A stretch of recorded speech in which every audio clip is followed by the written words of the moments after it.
If you've ever mapped out the path to $1 million and thought, I just need to hit 10 $100,000 milestones and I'm there. The math is technically correct, but it misses something important.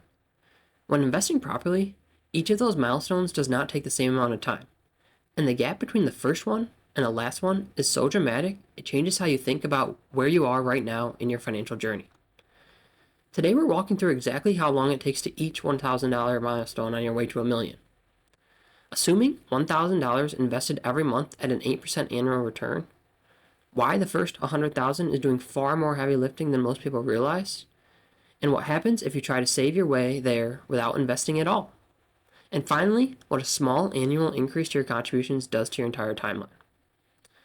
Welcome back to one of the most beautiful places I have ever run, and welcome back to Compounding with Callie, where we compound some miles and our money. Let's start with the full picture.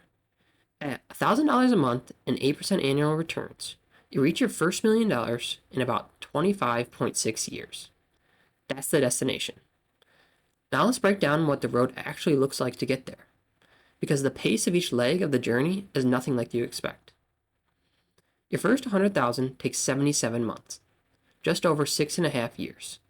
That's a long time. You're putting in $1,000 every single month, watching the balance crawl, and can feel like the account is barely moving relative to the effort you're putting in. This is the stretch where most people lose confidence, start questioning whether it's all worth it, or worse, stop entirely. But here's the number that reframes everything. That first 100,000 takes 25% of your total journey time. Not 10%, 25%. Even though you're only 10% on the way to the dollar amount, you're a quarter of the way through the clock. The first milestone is the heaviest lift of the entire path. And the reason the rest of the journey accelerates is compounding. The very thing you've been patiently building is starting to work for you instead of just sitting there. Once you clear 100,000, the math shifts noticeably. That balance isn't just a number. It's now generating meaningful returns on its own every single month, on top of the 1,000 you keep adding. It's like having a second contributor into your account that doesn't need a paycheck. The second 100,000, from 100 to 200K, takes just 51 months, down from 77. You're now at 200,000 by month 128, about 10.7 years in. You haven't changed anything about your behavior. Same $1,000 every single month. Same strategy. The only thing different is the balance underneath has grown large enough to start meaningfully pulling you forward. From 200K to 300K takes just 38 months. You're at 300,000 by month 166, just under 14 years in. Notice the pattern? 77 months for the first leg, 51 for the second, and 38 for the third. Each increment is shrinking, and it's going to keep shrinking. 300K to 400K takes 30 months. 400K to 500K takes 25 months. By the halfway point, $500,000, you're at month 221, just over 18 years in. And from here, the pace keeps accelerating. 500K to 600K takes 22 months. 600 to 700K takes just 19 months. 700K to 800K takes only 16 months.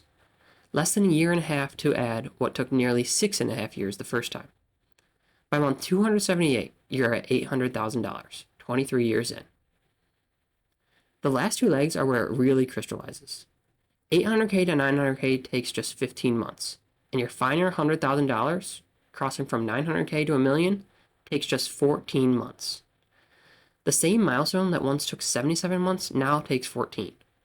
That's the entire compounding story, compressed into one comparison. Think about what that means in practice.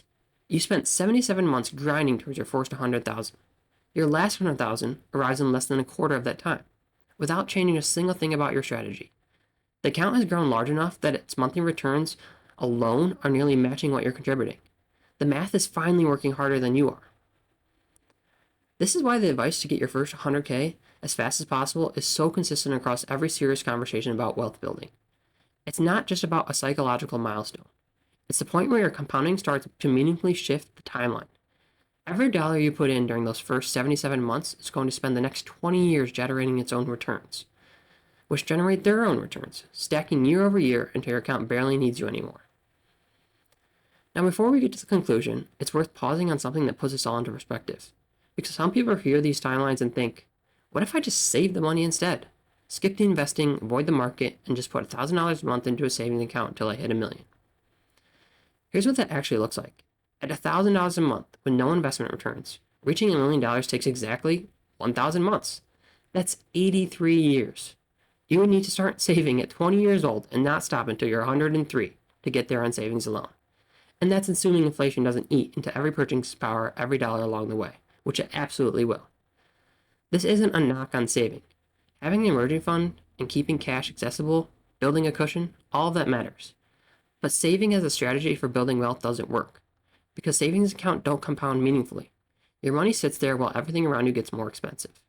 The only way to outrun inflation and build real wealth over time is to put money into assets that grow, which is exactly what your invested version of this journey does.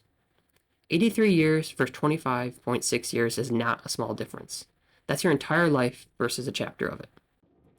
So if saving alone is off the table, what actually moves the needle on that 25.6 year timeline? The answer is smaller than most people expect.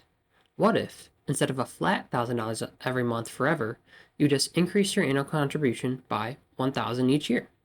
So you're putting in $1,000 a month in year 1, then $1,083 a month in year 2, $1,167 in year 3, small incremental steps that most people would barely notice in their monthly budget.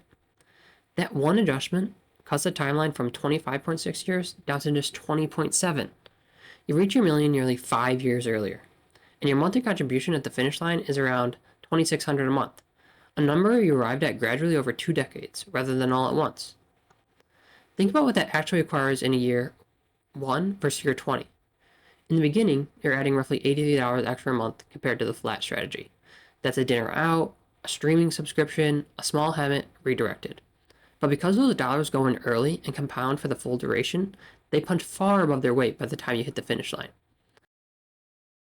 So if you're early in this journey, somewhere between 0 and 100,000, the most important thing you can do right now is not quit, not reduce contributions, not look at the balance every day wondering why it isn't bigger.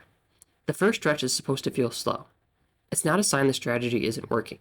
It's the foundation every future milestone is going to be built on top of.